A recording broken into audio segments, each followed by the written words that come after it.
Yeah, I could talk about that kind of stuff all day. The Sam Altmans and the Twitters and the Elon Musk and all that stuff, man. If Hey, one thing, Jim, like when you upload this video, just remove that part. The start with like the don't put all that stuff on YouTube. yeah, yeah, yeah. I don't, I know, if I you know. talk about that, like I don't like to talk about that for me. I think for you, but you guys are there. But I don't like to talk about it. Yeah, yeah, yeah. No doubt. Yeah, I didn't even start until after you said that, so I just start streaming once we get started. So like right now. But I went ahead and shared my screen, so let's just get started here. We'll start where we left off yesterday. We left off with here we go, the housing one hot encoder, basically converting categorical data into numerical data to make it more accurate, essentially. So let's see, housing cat one hot to array right here. All right. So alternatively, we're more than halfway done with this chapter, so that's good. We're almost done. Alternatively, you can set sparse to false when creating the one hot encoder, in which case the transform method will return a regular dense numpy array directly. As with the ordinal encoder, you could get a list of categories using the encoder's categories instance variable. So cat encoder dot categories. Oops.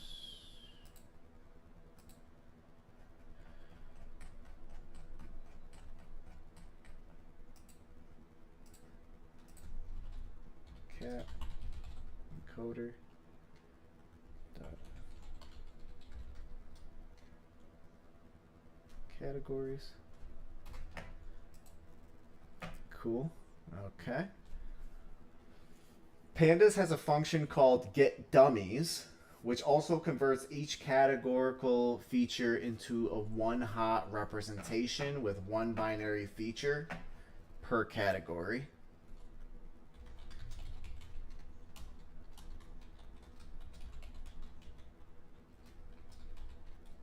So explicitly creating a pandas data frame with the specific category.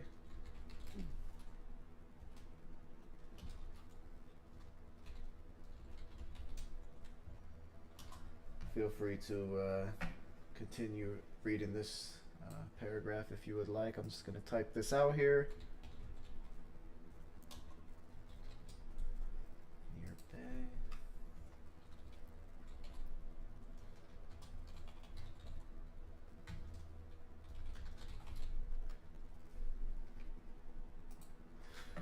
Okay. So you get a 1 or a 0. It looks nice and simple, so why not use it instead of one hot encoder? Well, the advantage of one hot encoder is that it remembers which categories it was trained on. This is very important because once your model is in production, it should be fed exactly the same features as during the training. No more, no less. Look what our trained cat encoder outputs when we make it transform the same DF test using transform, not fit transform. What was the difference between transform and fit transform? I remember that we read it yesterday. I just don't remember exactly what it was. I mean, yeah. Let me search that up actually for you. All right. So we're getting a 2x5 sparse matrix with 2 stored elements in compressed sparse row format. See the difference? Get dummies saw only 2 categories. So this one here. So I output 2 columns. Go ahead. Yeah, so fit transform basically is a 2-step method where you use the fit method and then the transform method. But like the transform is just the transform method itself. Okay. So we just have to understand what fit is. I think fit is basically I think it tries to see if the result is like for example for integer when it try to fit, it basically checks if after fitting like the result which you get because when you fit it you also get the status result like just to ensure that when you fit it doesn't like change the variance. Basically, Right. it's like you first two steps. So first is like if whatever you're doing, you fit it and see like it doesn't change the variation. And after you're sure that okay, it doesn't change the variation, then you apply a transform for it. I think that's something like Right. So you're transforming, essentially we're still transforming the missing data, right? Yes. yes. In this case, yes. All right. Cool, cool. So, did we do... That's this right here. Yes. See the difference? Get dummies saw only two categories, so it output two columns, whereas one hot encoder output one column per learned category in the right order. Moreover, if you feed get dummies a data frame containing an unknown category, for example, less than 2 hours from the ocean, it will happily generate a column for it, which is interesting. So it'll actually create a new category.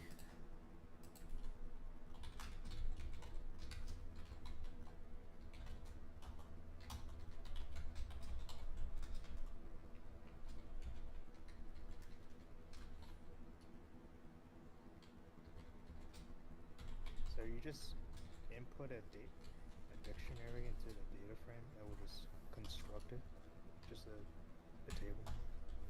That's kind of cool.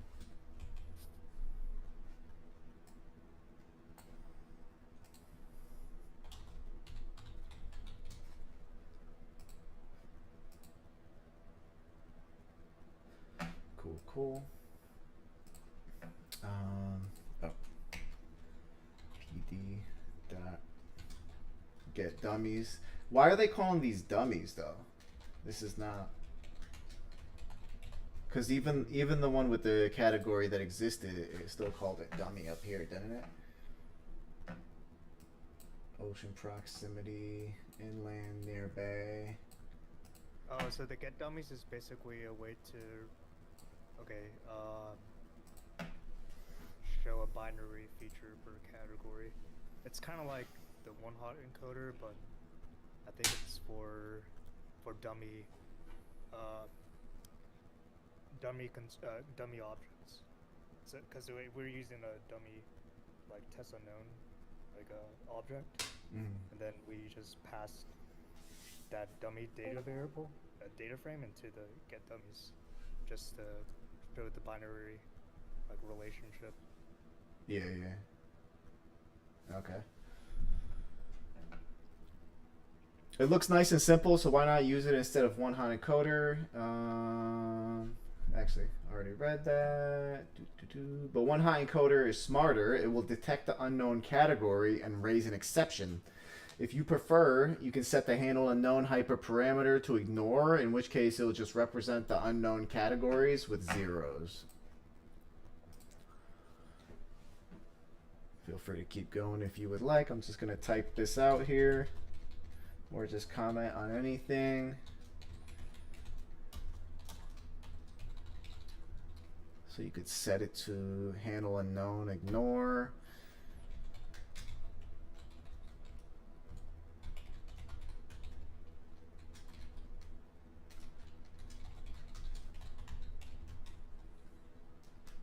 Okay.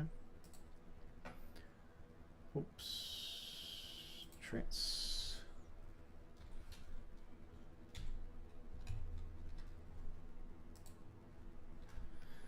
Cool. So it's not actually printing out the matrix or the array the way it is here. Right. But it's letting me know what it is. So if a categorical attribute has a large number of possible categories, country code, profession, species, obviously these would have way more than what we're doing here. I think there's only like 5 or 6. Then one hot encoding will result in a large number of input features. This may slow down training and degrade performance. If this happens, you may want to replace the categorical input with useful numerical features related to these categories. For example, you could replace the ocean proximity feature with the distance to the ocean. That makes sense. So actually, like miles or feet from the ocean. Similarly, country code could be replaced with the country's population and GDP per capita. True. Alternatively, you can use one of the encoders provided by the category encoders package on GitHub. Or when dealing with neural networks, you can replace each category with a learnable low dimensional vector called an embedding. Huh. So basically numerically representing categories. Right. This is I an think example. that just makes it a lot better for models to like. I mean, for this, they are recommending like for ocean processing instead of having categories, make it as like a numeric feature rather than a category. Because if we convert it into like distance of the ocean, that would be like proper numerical system, right? Not like a Right. category. Mm-hmm. We have the latitude longitude, so we just need to capture like kind of like some boundary of the ocean and then use that latitude longitude to like calculate the distance. Right. Yeah. When you fit any Scikit-Learn estimator using a data frame, the estimator stores the column names in the feature names in attribute.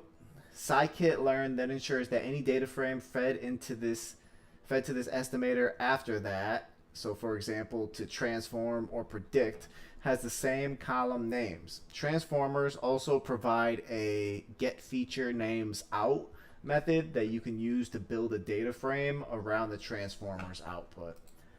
I did just see what is a learnable low dimensional vector called an embedding and what is representational learning.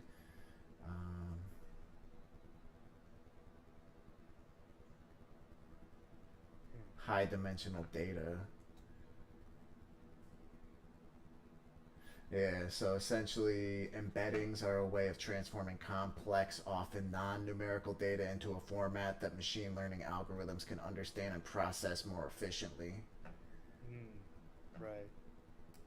Low dimensional relative. So yeah, it just makes it a lot easier for the machine learning algorithms to process. Yeah. For example, natural language processing word embeddings are used to convert words into vectors, such that words with similar meanings have similar vector representations. Okay, so words with that's interesting. So words with similar meanings have Yeah. Huh. So like they would like convert like characters into like numbers. That way they can see like computationally be better for the model. Yeah, but with this, it sounds like that they convert words that are different words into vectors that are similar, which is interesting. Right. Yeah, like a vector of numbers or like a. So I think for natural language processing, so you use like a cosine similarity. That's the function basically. So for example, like you want to, why do you use natural language? To identify like the similar words. Like you write something, basically you need to identify the intent. All whatever you write, you basically ask the same question in different ways, but the question, the intent of the question is the same. So Yeah. like if that is what you want to achieve as a goal, the solution for converting the words into numbers is finding the similarity between it. But if there is some other goal which you want to achieve, you probably need to find some other function or some other logic of converting the words into numbers. Yes. Yeah. Yes. Exactly. Yeah. Yeah, and these vectors are basically like arrays of numbers. So kind of like the what we got from the hot encoding. It's like a vector of 0, 1.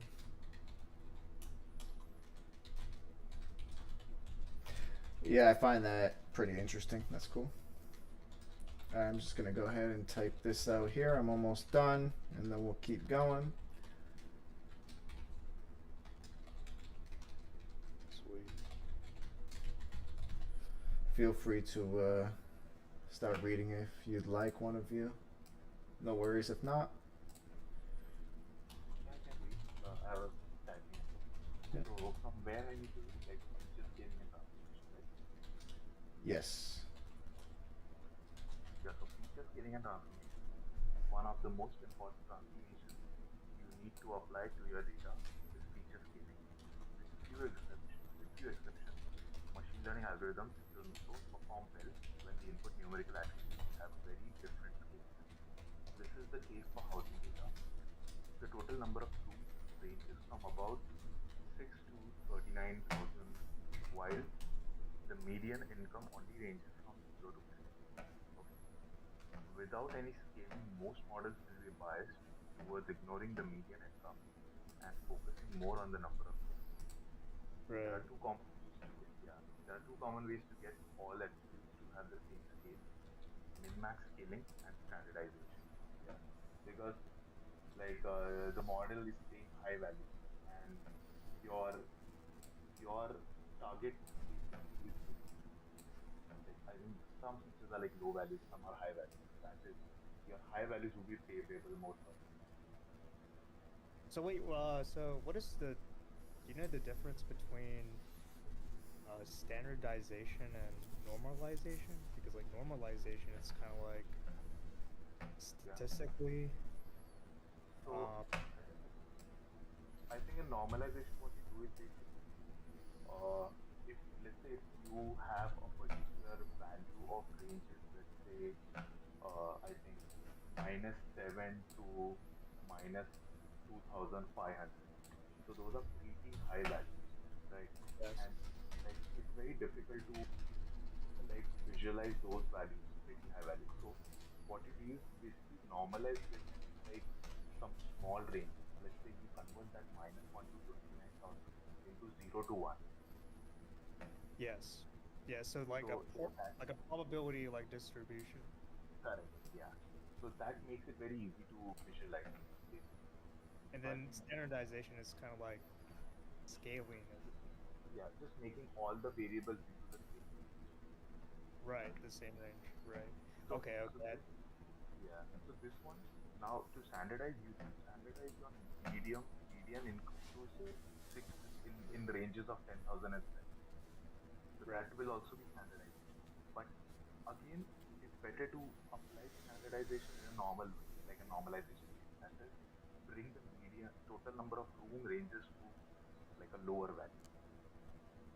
So that makes it much easier to like visualize. So I think yeah.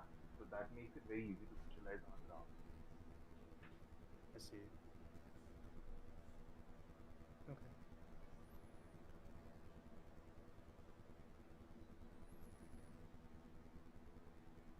So yeah, standardization is just basically getting a range, make it more simpler for us to scale. Mm-hmm. Yeah. Ensuring that all the features are equally like uniformly significant. Right. That's what standardization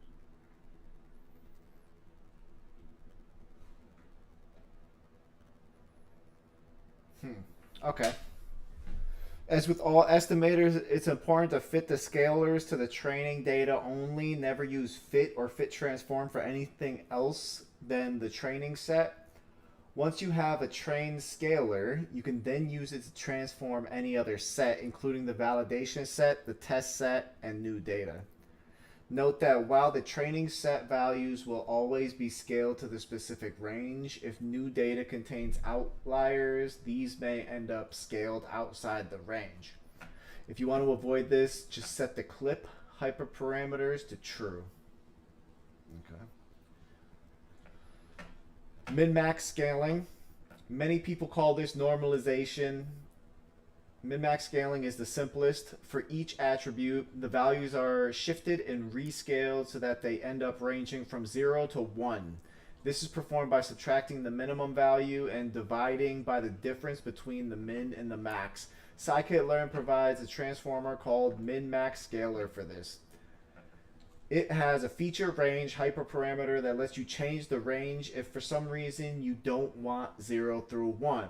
Neural networks work best with zero mean inputs, so a range of -1 to 1 is preferable. It's quite easy to use. Cool, cool. Sounds easy. This is still more pre-processing. Yeah. So we're just making the data like easier for the neural network to process. You know what I think I'm starting to realize the more I dig into this as well is just that it seems like there's not too much coding that goes into this. It's more of just Yeah. handling the data. Yeah. So data analysis and then processing the data. Yeah, just preparing it, and then you just feed whatever the training set and the test set with the model. Yeah. Yeah, that's interesting. Scikit-Learn. I guess that's why there's like a lot of data engineers, you know. Yeah, yeah. That's interesting. So because that's all you're really doing is instead of engineering software, you are manipulating, modifying, organizing, structuring, processing, analyzing, Yes. just data. Yeah. Yeah. But you know, the thing is like, I mean, lot of my friends are data engineers, and the thing is like what you're doing everything all from scratch and everything. Like there are data engineering tools which basically help you just focus on the core logic and not worry about anything about like the libraries and where to keep the data and how to parse the data. Everything is structured. You just need to write the core logic, like dot transform or like how you want to transform it. Yeah. Rest all is already Yeah. Yeah, so true. If you understand the concepts, you'll know which questions to ask that lead you to the proper code. Cool, cool. Standardization is different. First, it subtracts the mean value, so standardized values have a zero mean. Then it divides the result by the standard deviation. So standardized values have a standard deviation equal to 1. Unlike min-max scaling, standardization does not restrict values to a specific range. So it doesn't have to be -1 to 1 or 0 to 1. However, standardization is much less affected by outliers. For example, suppose a district has a median income equal to 100 by mistake, instead of the usual 0 to 15. Min-max scaling to the 0-1 range would map this outlier down to 1, and it would crush all the other values down to 0 to 0.15, whereas standardization would not be much affected. Huh, okay, that makes sense. Scikit-Learn provides a transformer called standard scaler for standardization. So if you know that your data has outliers, you're better off going with the standard scaler than the min-max scaler. That's what it sounds like. Unless you want to remove the outliers. Yes. Yeah. so min-max is kind of normalization. Yeah. Yeah. Standard SQL is just standard. Yeah. Standardization could be any range, right? Yeah.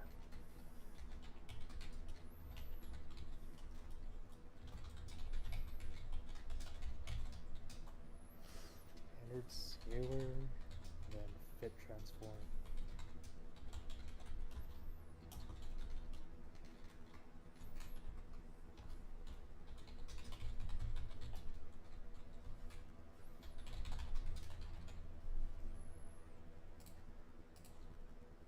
Cool.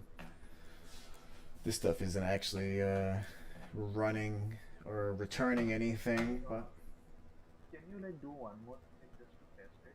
Instead of defining the standard scalar to an object, just directly instead of that std underscore scalar, just copy directly and put it there. Not like instead of std underscore scalar, just put it. what do you mean? Right here? No. So there is this std underscore scalar dot fit transform, right? Uh-huh. Yeah, just replace that with the standard. Yeah, Oh, yeah, yeah.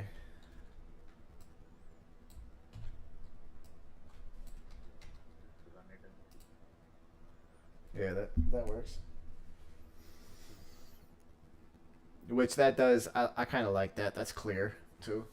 Yeah, but then you don't get a reference. True. Correct, yeah. Especially if you I needed mean, to use it in more than one place. correct. Yeah. I was just trying to check that there is no concept of static, basically. So this is the concept. Like in Java, you have that static concept where like Yeah. if you don't want to basically access a particular function through the object, then you use static keyword. Otherwise, it will give you an error, like if you do so. So I just wanted to see like in Python is there a concept like that, but it's not. Yeah. Cool. When a feature's distribution has a heavy tail, for example, when values far from the mean are not exponentially rare, both min-max scaling and standardization will squash most values into a small range. Machine learning models generally don't like this at all, as you will see in Chapter 4. So before you scale the feature, you should first transform it to shrink the heavy tail, and if possible, to make the distribution roughly symmetrical. For example, a common way to do this for positive features with a heavy tail to the right is to replace the feature with its square root, or raise the feature to a power between 0 and 1. If the feature has a really long and heavy tail, such as a power law distribution, then replacing the feature with its logarithm may help. For example, the population feature roughly follows a power law. Districts with 10,000 inhabitants are only 10 times less frequent than districts with 1,000 inhabitants, not exponentially less frequent. Figure 217. Yeah. Figure Yeah, 2. so that I yeah. Oh, go ahead. Yeah, that makes sense why you would do it logarithmically because um you just get the exponent of the base. So yeah. Yeah, yeah. It gives you a Gaussian a bell curve. That's why log is very helpful to get that bell curve to Yeah. understand. Mm-hmm. Figure 217 shows how much better this feature looks when you compute its log. It's very close to a Gaussian distribution, so bell-shaped here. Yeah. You see how like the x values are like 2, -4, 6, 8, 10. Yeah. Yeah, it's getting like the exponents of like the population. So But this is the same data, but it looks different. yeah. So what did they do here? They did they logged it? Yes. Yeah, so they logged it. So log basically reduces the value to small, and like it makes all the values very close. It makes them what? It makes them close. Like it reduces the range of your values. So if you compare the minimum population value and the max population value, that the range will be pretty high in population, but in the log of population, the range is not small. So your curve, like the values are pretty close. So the bell curve helps you to like, so basically you're normally distributing your distribution. This is a huge difference, though. This one is 0 to 5,000, and this one is 4 to like 9. Yes. Yeah. So it does get a small range because, well, think of like, let's say, 10 to the 2, right? So like 10 squared, that's like 100, right? Yeah. But if you the exponent is 2, right?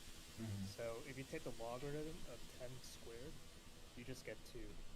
So basically it's just scales it to like a shorter range. So it's squeezing them all into a shorter range so it looks more Yeah. even. Yes, exactly. Okay, that makes sense. That's interesting. Then it's easy to visualize. Yeah. Yeah, Yes. that's cool. Cool. All right. So another approach to handle heavy-tailed features consists in bucketizing the feature. This means chopping its distribution into roughly equal sized buckets and replacing each feature value with the index of the bucket it belongs to, much like we did to create the income cat feature, although we only used it for stratified sampling. For example, you could replace each value with its percentile. Bucketizing with equal sized buckets results in a feature with an almost uniform distribution, so there's no need for further scaling. Or you can just divide by the number of buckets to force the values to the 0 to 1 range. When a feature has a multimodal distribution with two or more clear peaks, called modes, such as the housing median age feature, it can also be helpful to bucketize it, but this time treating the bucket IDs as categories rather than as numerical values. This means that the bucket indices must be encoded, for example, using a one-hot encoder. So you usually don't want to use too many buckets. This approach will allow the regression model to more easily learn different rules for different ranges of this feature value. For example, perhaps houses built around 35 years ago have a peculiar style that fell out of fashion, and therefore they're cheaper than the age alone would suggest. Huh. Interesting.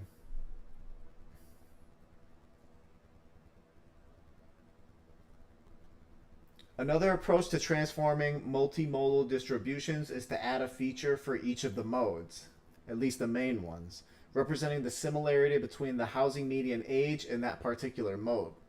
The similarity measure is typically computed using a radial basis function, any function that depends only on the distance between the input value and a fixed point. The most commonly used RBF, radial basis function, is the Gaussian radial basis function, RBF, whose output value decays exponentially as the input value moves away from the fixed point. For example, the Gaussian RBF similarity between the housing age X and 35 is given by the equation exp, that right there. The hyperparameter y, or gamma, determines how quickly the similarity measure decays as X moves away from 35. Huh. Okay. So it's stronger towards the point, and it decreases in importance as it moves away from that central. See that graph? You can scroll down. Yeah. Using Scikit-Learn's RBF kernel function, you could create a new Gaussian RBF feature measuring the similarity between the housing median age and 35. All right, let me try that out. RBF kernel.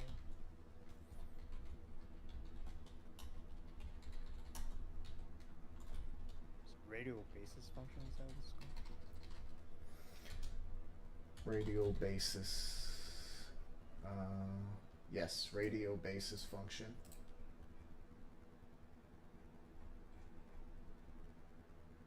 Here we go. RBF kernel.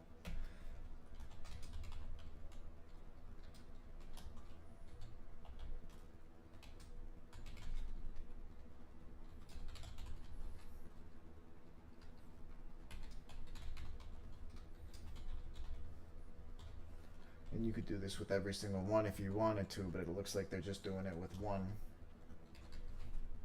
Yeah. 35, gamma 0.1. Alright. That's the category or the features, whatever.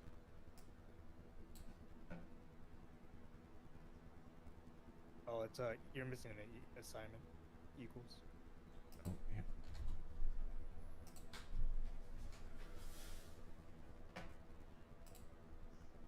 Huh. I wonder why they're not showing. It's not showing anything now. I think just call age in 35. The print will work.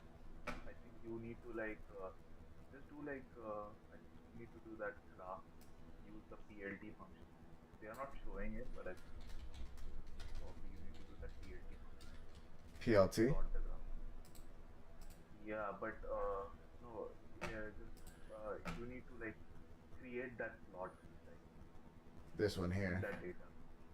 Yeah. So I think they haven't given the code for that. Just keep scrolling up. Probably they haven't given the code. Now that's something which they are expecting for us to do.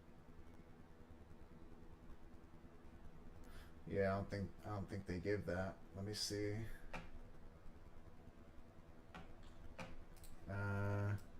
Let me see if I could just ask ChatGPT so we can keep moving through it. Let's see how accurate it is. I don't usually like asking it for code. Just like how to plot RPA. Oh, There it is. There we go.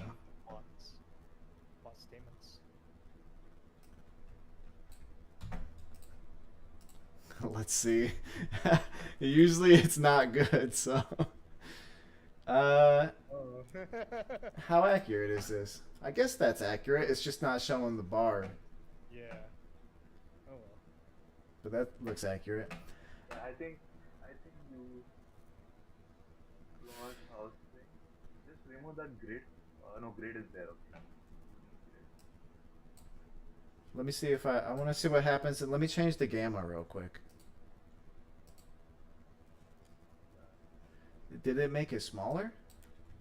Yeah, so you can see here. Yeah. So you can see the plot, right? There is a range. It it's basically it goes from wide to narrow. So I think that's what is happening. Huh. So I think higher Yeah. the gamma, wider is the plot. Wider is the slope. So if I do one,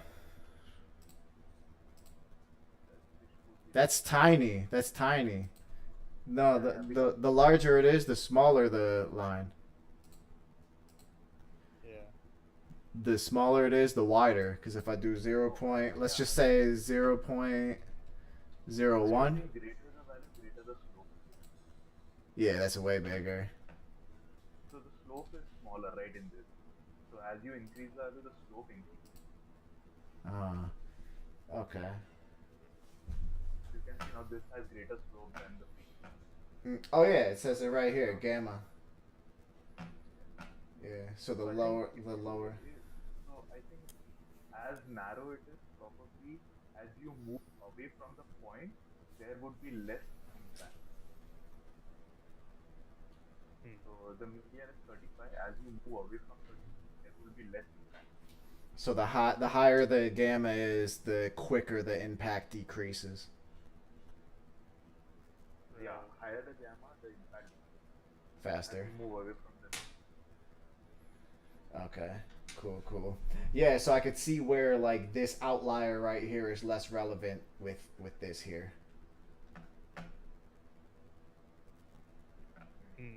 Yeah, you're right.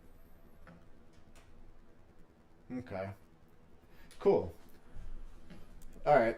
So figure 2.8 shows this new feature as a function of the housing median age solid line. It also shows what the feature would look like if you used a smaller gamma value. As the chart shows, the new age similarity feature peaks at 35, right around the spike in the housing median age distribution. If this particular age group is well correlated with lower prices, there's a good chance that this new feature will help. Okay. So far, we've only looked at the input features, but the target values may also need to be transformed. For example, if the target distribution has a heavy tail, you may choose to replace the target with its logarithm. But if you do, the regression model will now predict the log of the median house value, not the median house value itself. You'll need to compute the exponential of the model's prediction if you want the predicted median house value. Yeah, so like the. Okay. Yeah. So because you changed one of the features or one of the important features, then you would actually have to change the prediction as well, like the output. I assume, yeah. Luckily, most of Scikit-Learn's transformers have an inverse transform method, making it easy to compute the inverse of their transformations. For example, the following code example shows how to scale the labels using a standard scaler, just like we did for inputs. Then train a simple linear regression model on the resulting scaled labels and use it to make predictions on some new data, which we transform back to the original scale using the train scalar's inverse transform method. Note, That's cool. yeah, so we could just revert the data back to its original form essentially. I think the reason it needs to be reverted because it is regression. In regression, the purpose of regression is to give you the output, that particular output value point, like numerical value for the corresponding set of parameters. So I think like that output needs to be in the original format. So I think since it is regression, I think like I'm not sure if there is, let's say, some other model where you don't need the output but just to like identify like classification. So I don't think you would need that result. I don't think, yeah. Note that we convert the labels from a pandas series to a data frame since the standard scaler expects 2D inputs.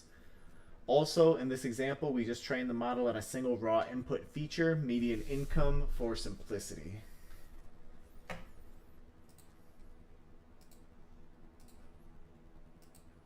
So I'll go ahead and type this. Linear regression is just is that just like a best fit model where it's kind of like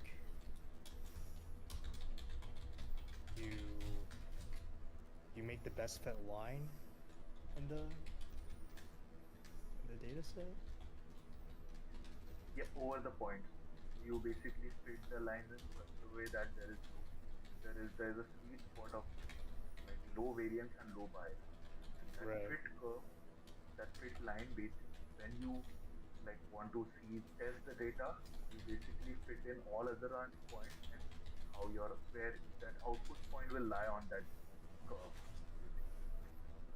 Okay. It's like, yeah, it's like you have, let's say, x1, x2, y1, y2, x1, y1, x2, y2, and x2, y2. You have 3 points. Okay, so you can use those 3 points to basically plot a line, right?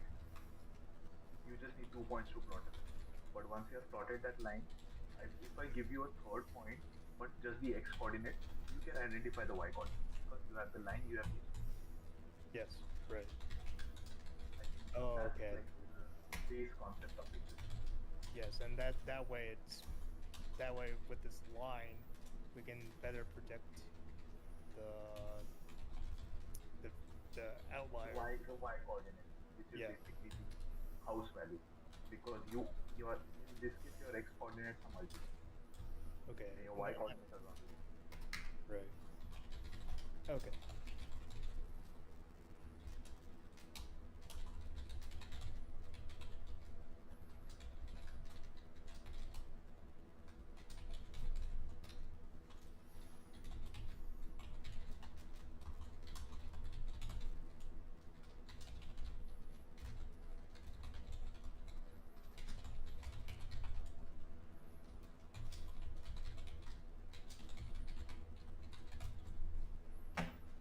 Okay. That works fine, but a simpler option is to use a transform target regressor. We just need to construct it. Giving it the regression model, I want to start typing in because I do want to review some of this stuff that just for later. So I'm just going to go ahead and just post it here. It'll probably give me something for later.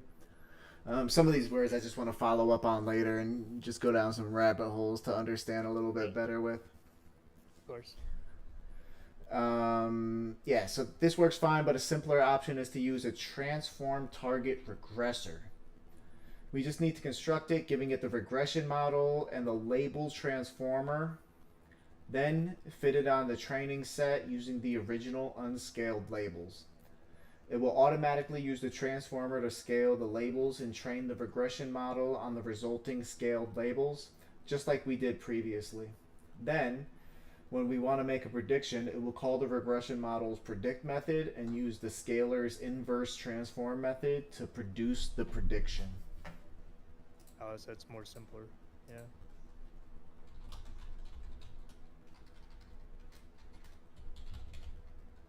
To reduce 7 lines of code to like 3 lines of code.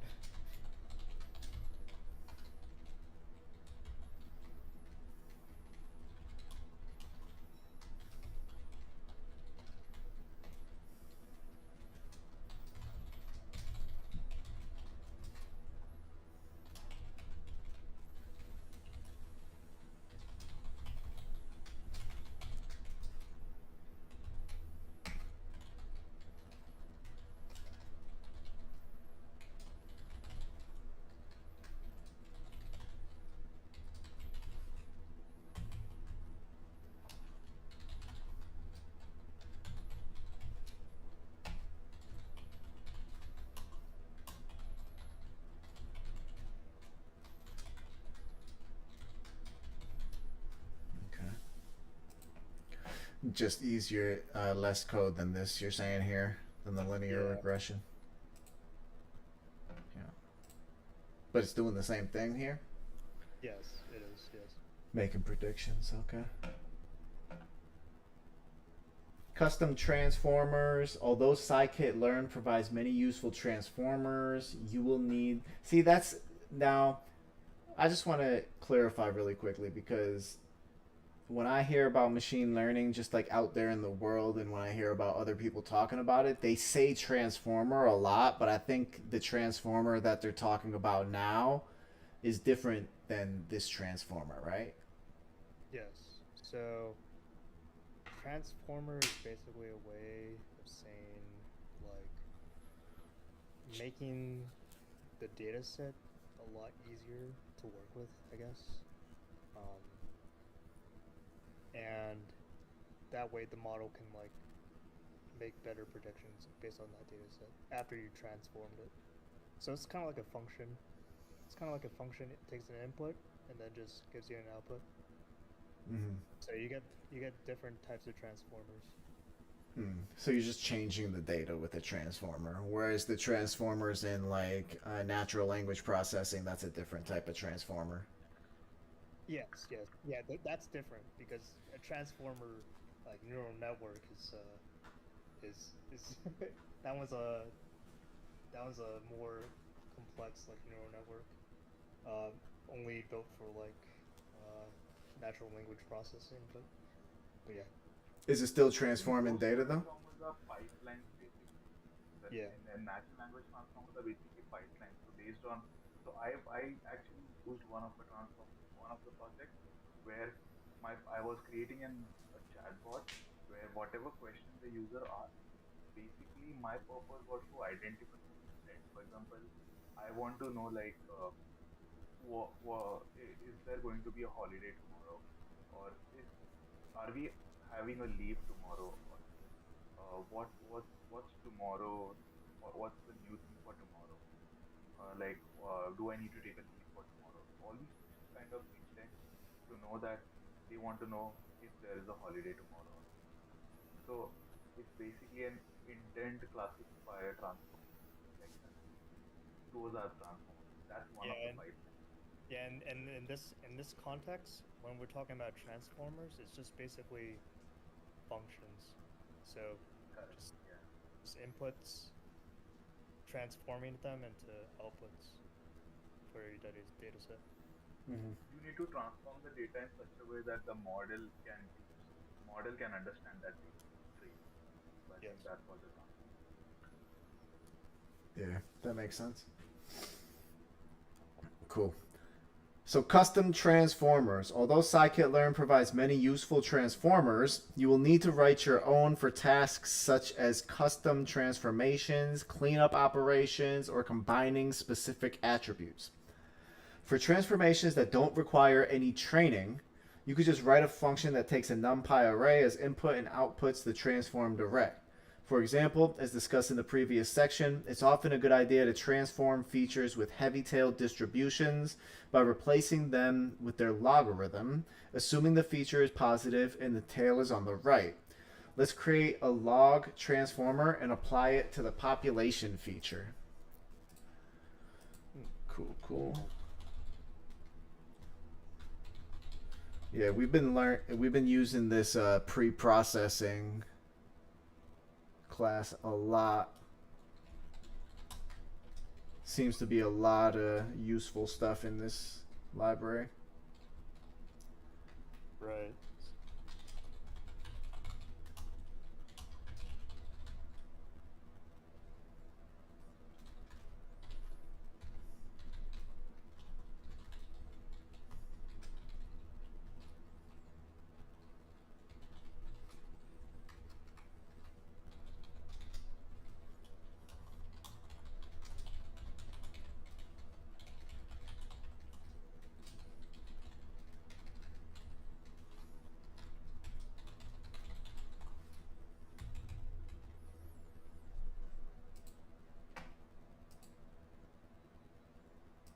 Yeah. After that line, just say log pop. Yeah, this. Yeah, I want to see what it is. Same.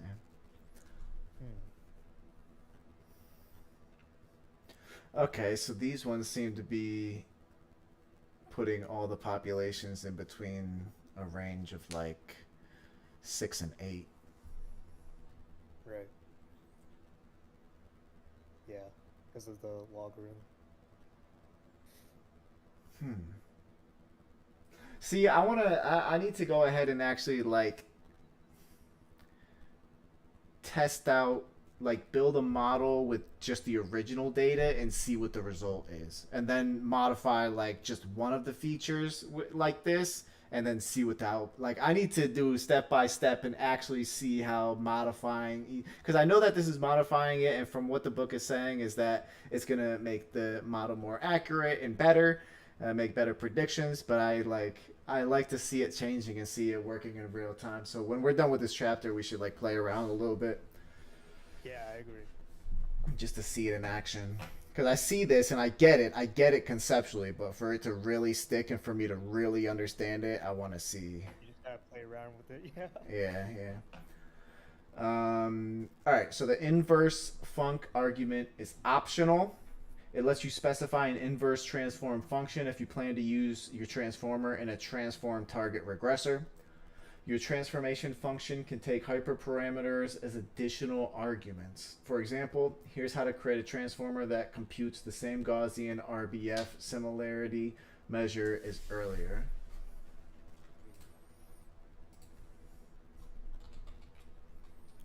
AWRs is keyword words. Right. And it takes a dictionary.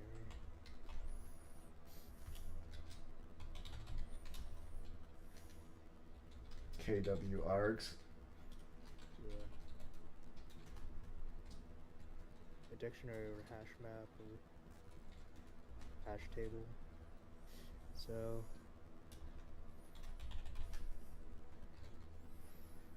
okay.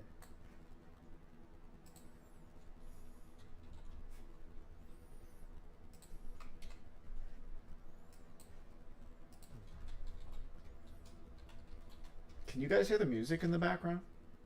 No. Oh, okay, cool. Just making sure. I totally didn't even realize that I had it on. It's just like playing low, but I didn't know if you guys can hear it.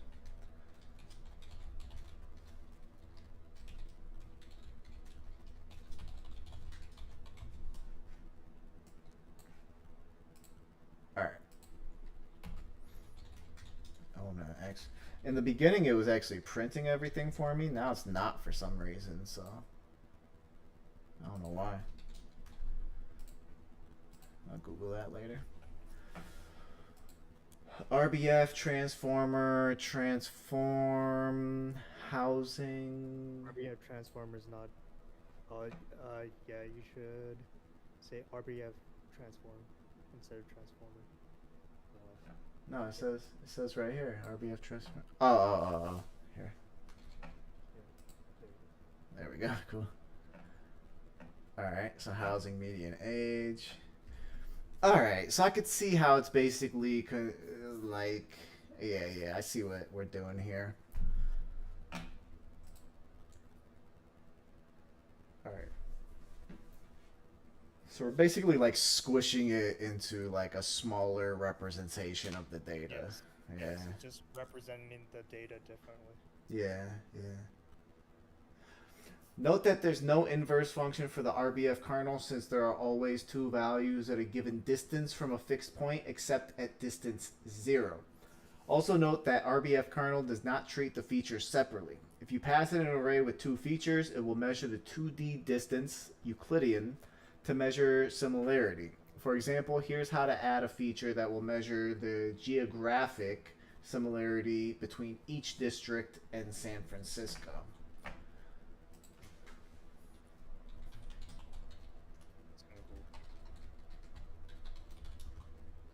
So you get the coordinates of San Francisco and then compare it to the other ones. Oh, that's really cool. You can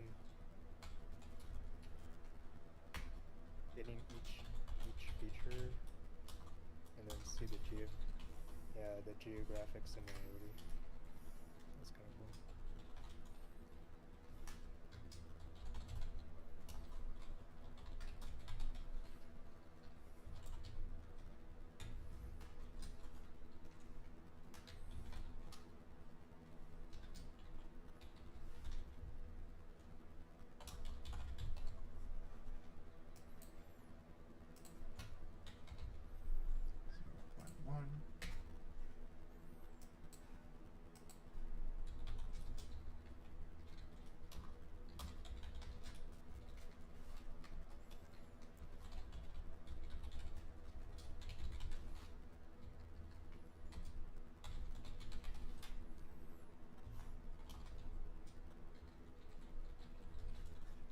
cool.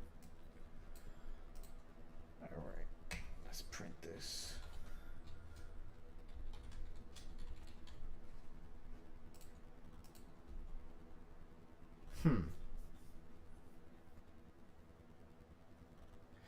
Oh, so the closer it is to 1, the closer it is to San Francisco? Seems like it, yeah. It's like a... Is that like a probability? I don't know. What do you think, Aditya? I was checking, like, searching some other stuff, but yeah, what? It's like a transformer. Yeah, let's see what ChatGPT Yeah. said. Okay, the result you're seeing, the point and all values. Yeah, I Yeah. think it's basically the similarity, the cosine similarity. So that basically ranges from The closer it is to 1, yeah. So the one close means it's closer, like to that longitude and latitude. yeah, correct. Okay. It's the way how correlation works. It's kind of like using the same what do you say measure. Right. You can actually check. So you can see like the first point. The first point is like highly close. The second point is like not. So can you like print just the first and the second value and see what those values are, the latitude, longitude values in the array, that array, not that array, the one which you put in the transformer array. Here, right? No, so like this SF coordinate, you're checking that coordinates with all other coordinates. Yes. So where is that input, like all other coordinates? Right here? And this checking this. No, so this is basically just the SF coordinate. Oh, this one, see, the housing latitude, comma longitude. Yep. So this array just print the first and the second value, like in that array. Yeah, so SF sim Like I think it's how to get the first value, first row and the second row of that first two columns, the housing column. This right here? Yeah, so this is basically these are two columns, right? So I Yes. just want to know the first and the second row of that housing latitude, comma, longitude. So The this is that. so you want me to you want me to print those? Yeah, just create a new cell. Don't print it. Yeah. So just like yeah, yeah. But so this will give me all the rows, right? For these two columns. Just want to see like the first and the second row. Like how does it look like? Are you talking about like this? Yeah. Yeah, yeah. Yeah. But I'm not sure if this works. So change it housing. See if this works. Like one. No, Mm. this won't work. We need to do so. Oh, hold on, hold on.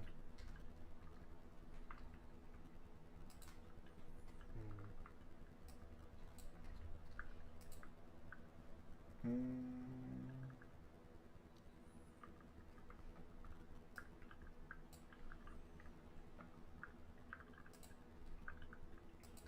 I think we need to use iLog or something. I'm not sure. iLock, yeah. Because that's isn't that a data frame? This is the data frame, right? Housing. Yeah, I I think don't so. think it's a numpy array. It's the data frame. Yeah, you need to use doc. Mm. I just put in the chat. So I just not this. Yeah, the chat. I think something like this. Why do you put a 0 as the first argument there?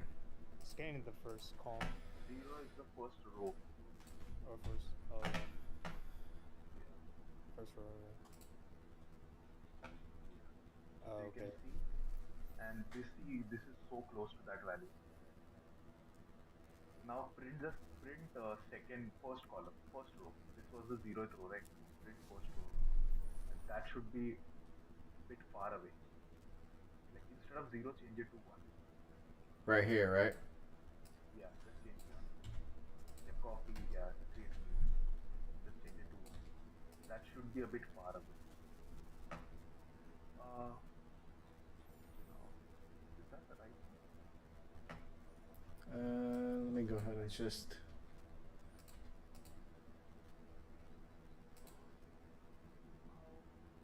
Hmm. So, if someone because like it should be not so close because the probability value, the correlation value is like pretty low for that 0.05. Yeah, right here. I'm not sure if it is setting indexes or something. I'm not sure. It should be values. Hmm. Yeah, that's way That's that's way different. I don't think that's the index though. Yeah. No, that is. So this will give you just the latitude and the longitude value. Hmm. But I think that 0 comma something and 1 comma something, that's the index. That's the first and the second identification of it. Mm-hmm. But like I'm still like is it like there's this thing is it like properly like the way that SF function is doing, like what exactly it is using, like is it resetting some index or something? I'm not sure. Hmm. Yeah, I need to check that. Yeah, that shouldn't be right. The latitude and the longitude should be different, totally different from the. Yeah, Yeah, it's just showing the same one over. Because even if we do like 25, no, it's different though. yeah. It like what's the number of rows is that housing latitude longitude? Yeah, probably do dot count or something. No, just like you did 25, right? Is it like the last value? What do you mean? Like what? Like that array, is it like class? There are like a lot of arrays. Yeah. I'm Yeah, but they all look like they're next to San Francisco though. yeah. I think that Except for this you one. could This one's not. yeah you okay 20,000, right? Just Yeah. do sim sf com sf underscore sim simil of 20,000 then. Just test that. Yeah, yeah. This one was pretty far, right? Just check the value of that similarity value for this. Yeah, the SF symbol. You're saying SF simul? Yeah, 20,000. then 20,000. Yeah. I think you don't need to do long because that's an array. Yeah. Yeah. It's a list of lists. So it's yeah, Oh, it's a list of. Okay. yeah, it's I think two brackets. You 20,000 need and to then give. zero, and then up Yeah. zero. Sorry. I'll go back. SF. That's square. Sorry. And then square bracket 0. After that. Oh, there's only 16,000. What? Yeah, just check simil sf simil dot shape. Like the length. What is the length of it? Len of sf. Oh yeah. Should be len of Python, yeah. Mhm. Oh, and what's the length of housing? Just like housing dot shape. Just do housing dot. I think len won't work on the data. Just do housing dot. Yes.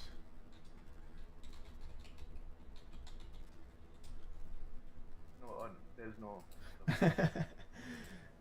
Shape. Okay. Oh, it's right. So I think okay. So probably the way we are accessing it, yeah, you were right. So probably the way we are accessing it. Yeah. The way we're accessing is How to access lock. value? We use lock. Yeah, I mean like so I just want first row. That's it. I don't want anything in my life. Just the first row. That? Give me first row. Let me check. First row of the house. Oh, okay. So you Oh. printed everything. Oh, that's good. Yeah, just do. I think just do like yeah. Now just do 0. Yeah. Okay, that works. Okay, let's do this. Just do 1. Okay, and what's the? Yeah, these are both close though. 0 is 37.88. 1 is 37.86. So it's going far. It's going far. 88 is far. Okay. So how is 0.9? 0.99. Do you think that this transform method is like mixing up the data? That's what I'm thinking. Otherwise, like, there's no, like, there's no reasoning properly for the results. For the results here. Yeah, I'm trying to think whether, because like from what the text says, it's like from the textbook, it said that that it basically gives the geographic similarity, Yeah. like So I mean, in the data. if it is more similar means if it is close, that means which. Okay, what is geographic similarity like? What does that exactly mean? Like, yeah, that's what I'm trying to say. What does the book? What does the book say?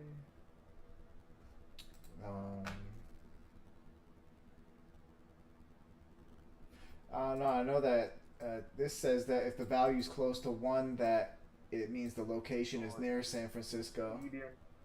Yeah. So we are using Euclidean distance, right? Yes. Yes. Euclidean 2D distance. Yes. Yeah.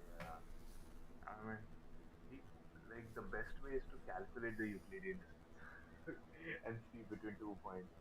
There should be a formula. Pi Yeah. z. Yeah. I don't know. There should be a formula. And isn't it just square root of like x? Yeah, I mean, yeah, x2 minus x1 Yeah. plus y2 minus y1 the whole Yeah. square of root. Yeah. But I mean, yeah.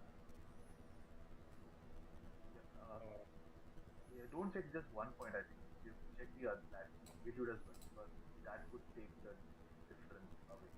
Say what?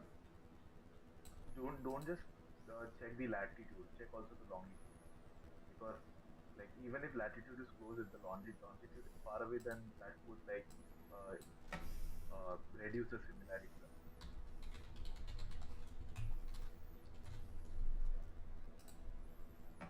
Oh. I think print on the next line. Yeah. Yeah, that's more convenient.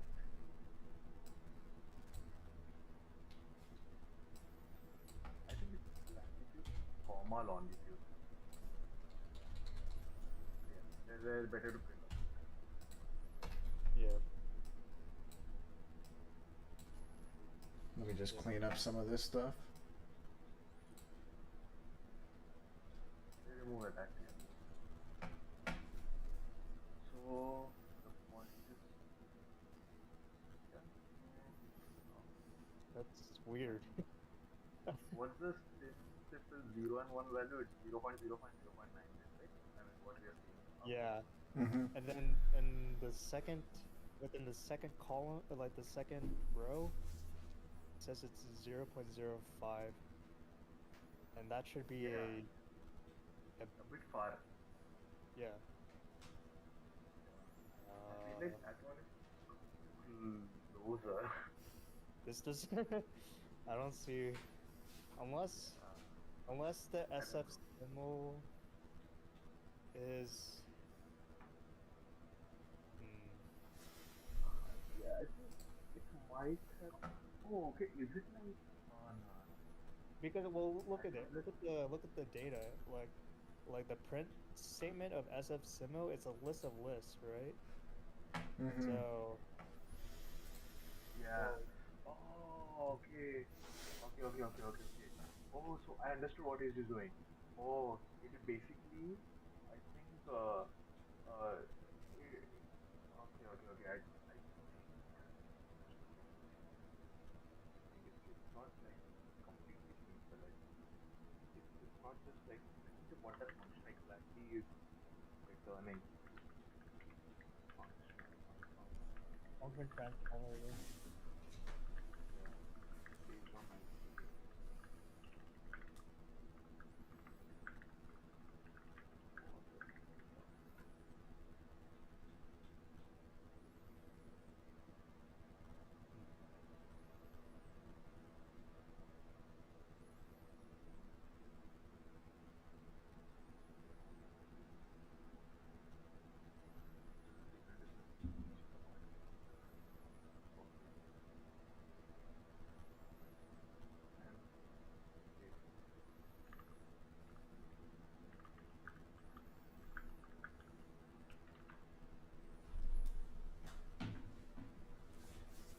Yep.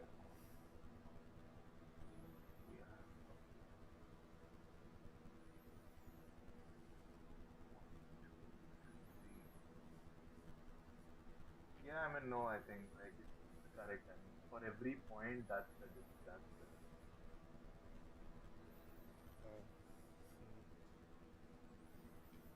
Okay, we can just we can just yeah. assume Check that that later. we can just assume that it's just the Euclidean distance of it's just the geographic similarity. That's I mean And that's the homework for that's the homework for tonight. yeah, is that gamma like affecting it something? Like gamma is kind of making the points in such a way that it basically forms a normal distribution. Jim, can you share this file? This Google collab. Yeah, can you share that on the chat? That way I can work on it. I want to see Put a what. restricted, Yeah. you won't be able to access it. You have kept it. Oh yeah. No, Oops. yeah, it says anyone with a link can access it. Okay, I'll just. Anyone with a link. Yeah, this is the right one. Do it again. Alright, I'll just send it directly to you, Ken. Okay, thank you. Cool, cool. All right, well, it's about 7:30. We're gonna be meeting back here again 6 o'clock Eastern Standard Time tomorrow night. So I'll try to figure out exactly what that means and Okay. and why it's doing. We haven't hacked you yet. Okay, cool, cool. Yeah, I'll record it anyways in case you want to just catch up and see what you missed. Do we still have that week code contest tonight? Yes, hour and a half. I'll be there. Okay. All right, cool, cool. I'll see y'all then. Alright, see ya. See ya.